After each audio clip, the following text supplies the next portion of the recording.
Hello friends, स्वागत है आप सभी का आपके स्पेशल चैनल माँ सरस्वती स्टडी सेंटर पर। तो आज हम लेकर आए हैं सीटेट की परीक्षा में बार बार पूछे जाने वाले महत्वपूर्ण प्रश्न, जो परीक्षा की दृष्टि से बहुत ही ज़्यादा इम्पोर्टेंट है। जैसे इसमें पहला क्या है, जैसे सीबीएसई कब बना। सीबीएसई कब बना? 1929 में। ठीक है, कब बना? 1929 में। ये नोट्स यूपीटेट और सीटेट की दृष्टि से बहुत ही ज़्यादा इम्पोर्टेंट नोट्स है। इससे बाहर क्वेश्चन आ ही नहीं सकते हैं साइकोलॉजी में। ठीक है, तो आगे चलते हैं। एक कक्षा में शिक्षक और छात्र का अनुपात कितना होना चाहिए?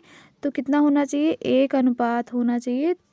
1:30 होना चाहिए, यानी कि 30 बच्चों पे एक टीचर। ठीक है, एक शिक्षक होने चाहिए। 30 बच्चों पे कितने शिक्षक होने चाहिए? एक शिक्षक होने चाहिए। आगे है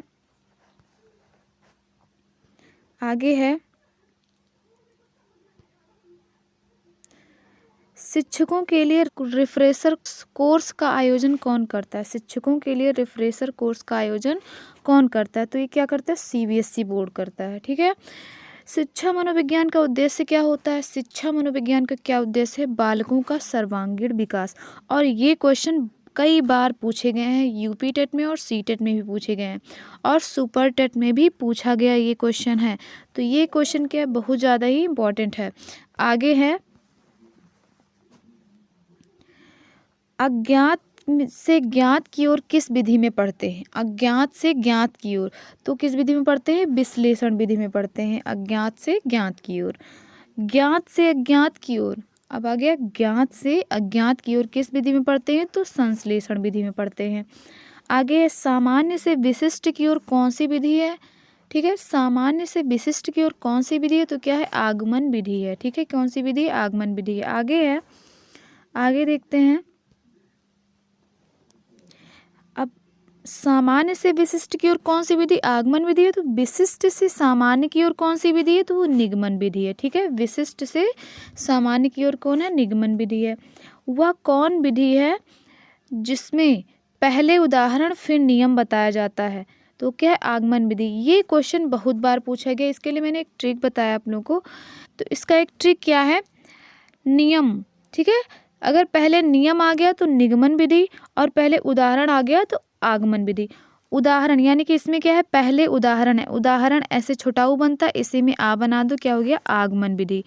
और अगर पहले नियम रहे तो नियम कैसे लिखा जाता है? ना से लिखा जाता है, तो ना से हो गया निगमन विधि। ठीक है, तो इतना आप लोग समझ जाएंगे। चलो शुरू करते हैं। आगे क्या है? पहले उदाहरण फिर नियम, यानी कि पहले उदाहरण है तो यानी आगमन विधि। फिर आगे क्या? वह कौन सी विधि है जिसमें पहले नियम फिर उदाहरण बताया जाता है? पहले नियम यानी कि ना पहले आ गया तो यानी कि निगमन विधि। ठीक है, आगे है, क्षेत्र सिद्धांत को किस नाम से जाना जाता है?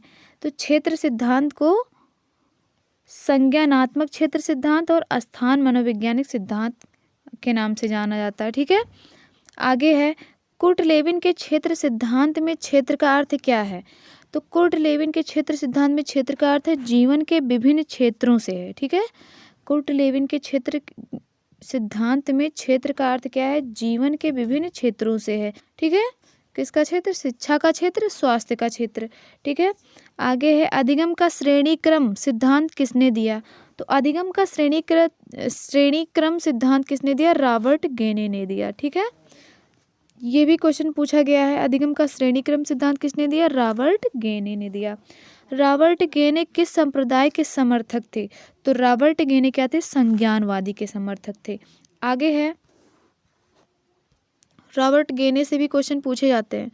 रॉबर्ट गेने किस संप्रदाय के थे? तो संज्ञानवादी के थे।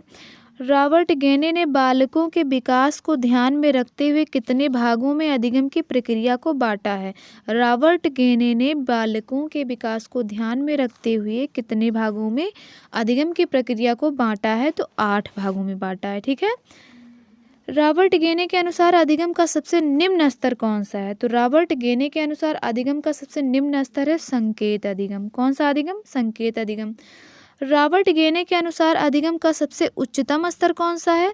तो रॉबर्ट गेने के अनुसार अधिगम का सबसे उच्चतम स्तर है समस्या समाधान अधिगम। ठीक है, निम्न स्तर कौन सा है? संकेत अधिगम। और उच्चतम स्तर है समस्या समाधान अधिगम। ठीक है, आगे रॉबर्ट गेने से ही क्वेश्चन है। रॉबर्ट गेने के अनुसार बालक का अधिगम कब पूरा हो जाता है? ठीक है, रॉबर्ट गेने के अनुसार बालक का अधिगम कब पूरा हो जाता है? तो रॉबर्ट गेने के अनुसार 12 वर्ष के उपरांत उसका अधिगम पूरा हो जाता है। शास्त्रीय अनुबंधन का सिद्धांत किसने दिया था? तो आप लोग को पता ही होगा, शास्त्रीय अनुबंधन का सिद्धांत दिया था पावलोव जी ने। ठीक है, पावलोव किस संप्रदाय के समर्थक थे? तो पावलोव व्यवहारवादी के समर्थक थे। किसके समर्थक थे? व्यवहारवादी के समर्थक थे। डमरू पर बंदर का नाचना किस सिद्धांत पर कार्य करता है? डमरू पर बंदर का नाचना किस सिद्धांत पर कार्य करता है? तो शास्त्रीय अनुबंधन के सिद्धांत पर। ठीक है, और शास्त्रीय अनुबंधन किसने दिया था? तो पावलोव ने ही दिया था। ठीक है, तो आज यहीं तक, और बाकी नेक्स्ट डे ऐसे ही इम्पोर्टेंट नोट्स आपके लिए लाते रहेंगे। और हमारे सारे वीडियो को देखने के लिए हमारे चैनल पे जाइए, प्लेलिस्ट पे जाइए। प्लेलिस्ट में यूपी टेट और सीटेट की आपको प्लेलिस्ट मिल जाएगी, उसको ओपन कर लीजिएगा। ठीक है, उसमें सारे वीडियोज आपको मिल जाएंगे। ये एक स्पेशल नोट्स है साइकोलॉजी में, इससे बाहर कोई क्वेश्चन नहीं पूछा जाएगा। हमारे सारे नोट्स देखने हैं तो हमारे चैनल पे जाके मैं सारे वीडियोस देख लीजिएगा।